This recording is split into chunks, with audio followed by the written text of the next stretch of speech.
4 minutes late, Mikel. We're keeping a dossier. Sorry? 4 minutes late. We're keeping a dossier. My fault. My fault. I will get something for you guys next time. I paid the fine. Mikel, good afternoon. Hello. Firstly, how's training been this week? Obviously the sun's shining, but also the fact that you've had a week to prepare for the game tomorrow. Yeah, it's been really good. The boys been training fantastically well. Obviously, the weather conditions helped a lot. And we had a busy week with some players as well leaving the club. A lot of work to do, and we wish them all the best. A couple of players didn't feature in the match squad last week, so can you just let us know their fitness levels with the likes of Tomiyasu, They've been reintegrating to training this week, all of them. They are in different phases, but some of them will be in the squad tomorrow. Kieran Tierney, we saw him come off the bench last week. Is he nearing full fitness levels? Will he be able to start training the match soon? Well, he played 20 minutes, 15-20 minutes last weekend, and he did really well. He's been out for a long time after the knee injury, but he looks in perfect condition now and ready to go. And I understand that Reece Nelson has suffered from injury. Can you just let us know a little bit more about that? Things that happened, he felt something in training, we scanned it and the doctor came with some bad news. It's a muscular injury, and hopefully he will be back soon. Do you know how long roughly he might be out? Not yet, they need to do another test, and hopefully next week we'll have more information.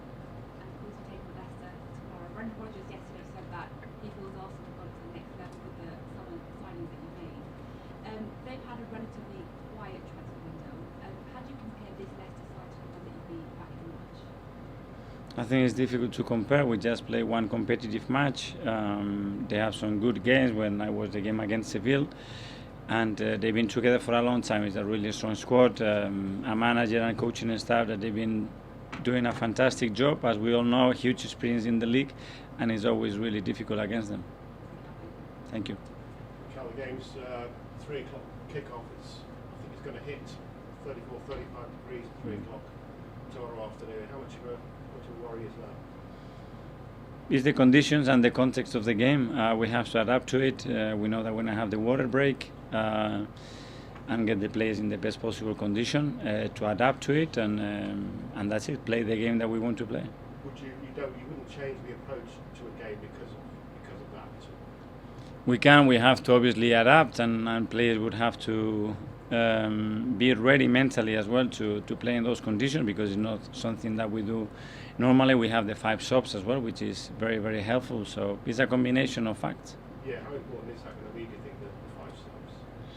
I think it will be really important. I think it's really helpful. I think it gives the squad, players individually, many more chances and hope to participate in football matches. And I think now it's educating players as well that not playing 90 minutes is not an issue, especially when you have so many games in the season. Documentary update last night clearly showed how concerned you were about the culture of the club around this time a year ago. Are you now content with the culture of the club, with the changes that have been made? I am really happy with where we are and the people we have at the club, the professionals we have at the club, and what we are building. So I could not be happier with that. Any regrets at all about the moment and handling of the stripping of Tomiyasu captaincy? Listen, it's a long time since that happened. I cannot go back every time there is another series. I have made my comments on that. I was really clear and honest with my opinion, and what is being done is always been done to defend our club and put the club in the best possible position, and being always as clear, as honest, and as consistent as we can. Referred to in the episode last night, which I'm sure everyone's having to see, the dossier, the file that you kept about his misdemeanours and his timekeeping. I referred to it jokingly at the start there, but have you had any requests from Chelsea to have a look at that file? Oba is an exceptional player. He did so much for us. He was our captain, and I think we have to be grateful, very grateful as well, for what he did for this club. So if he does come back to the Premier League and comes back to the Emirates, you feel he'll get a good reception? I hope he does, because I think he deserves that. There are moments in life, there are moments in your career, and sometimes the trajectories or the objective of each individual is different to the clubs, and you have to respect that. I won't ask you numerous questions about potential incomings that we read about. You've done good business business so far this window, but in terms of outgoings, you mentioned there that you had Mari leave the club this week. Any more going out before the window closes? Well, we have Bernd as well. We had Lucas Torreira, so there were a few. Obviously, we had Flo Malagan going on loan as well. We had moved the squad a lot, and we are still willing to finalize the squad the way we want. We can add in something great, but as well there are a few players as well that we have to find the right game time for them, because at the moment I think it's going to be difficult. Kieran Tierney to City is not one that you've heard about. No, and you know that I'm not going to be commenting on individual cases. Thank you. Thank you. George? Mikel, hello. I just wonder, have you had to change anything this week in terms of, because it's been so hot with the heat wave, about training, or have you just carried on as normal?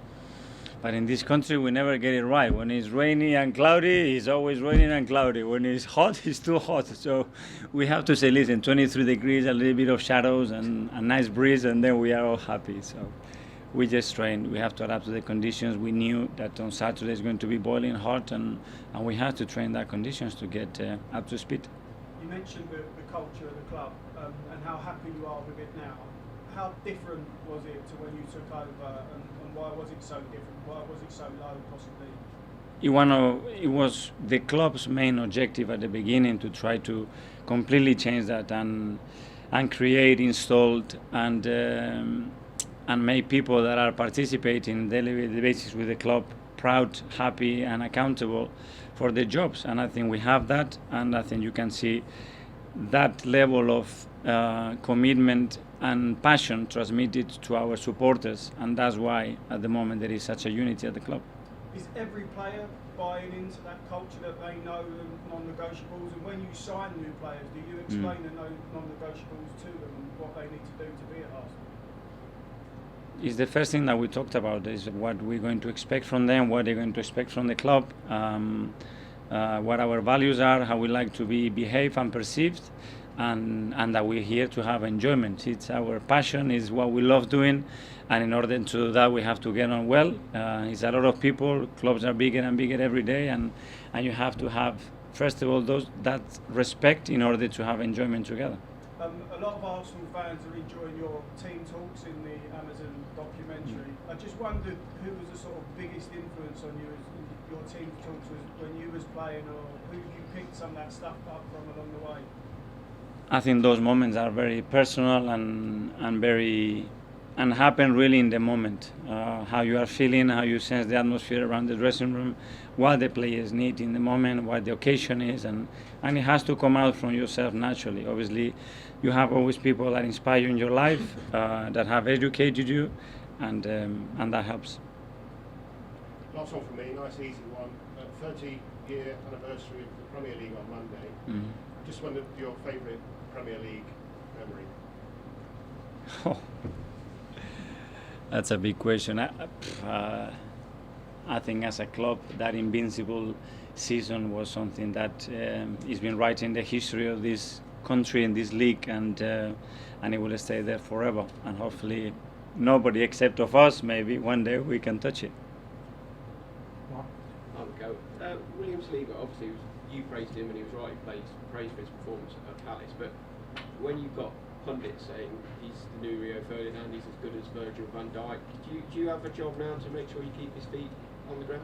I think he has his feet on the ground. I think that's not going to be an issue. Obviously, we have talked about the expectation that he already created before joining the club. When he was on loan, he's very aware of everything that was happening around him, and we have tried to manage that internally in a really quiet way, and I think it's better to stay like this for him because he's 21 years of age and he's played one Premier League match. A lot's been made about the culture, we've just been talking about it then. Do you think the other players in the dressing room will also help make sure that he doesn't get carried away, basically? Yeah, but the players really like him because he's come like a really determined and focused and humble boy that wants to really take this club forward. He's so willing to be talk through anything that you want to talk about it, coached, and his aim is to get better and get the team better, and that's it. Just another one. Emil's fit now. He only started one of the last 5 Premier League games at the end of last season. What does he have to do to get that regular pace back in your team? He needs to stay fit. He needs to stay fit, train well, and perform at the level that he is able to perform. Because when he does that, it's really difficult not to pick him up. James? Just picking up on what Mark was asking there about Saliba, I think one thing that the pundits mentioned a lot was the confidence, the composure that he showed on the pitch. When he came back from Marseille, did you get any sense that he changed in that regard and developed from his time away in France? When we got him back in pre-season, Yeah. the first impression was really positive. It's just as you said, his body language, his presence, and the confidence that he was acting with. He was very mature. And I believe his agent came to call me over the summer for talks. 2 years left on his contract, he must be one you're keen to tie down quite soon. We will address all these issues like we always do. That's why the board and Edu will be preparing all the scenarios that we can possibly face, and we want players to be happy here and feel valued. But we just started the season. Hi, Mikel. I think across the pitch you have quite a few areas where you have a slightly different profile player for the same position, so like Tierney and Zinchenko left. I was just wondering, as a manager, how useful is that for you to have slightly different options when you're facing an opponent? It gives us different threats and creates different problems as well for the opponents, because doing the same thing with very different qualities creates different scenarios, different problems to the opposition, and as well it gives us a big flexibility as well with the same players to play in different ways.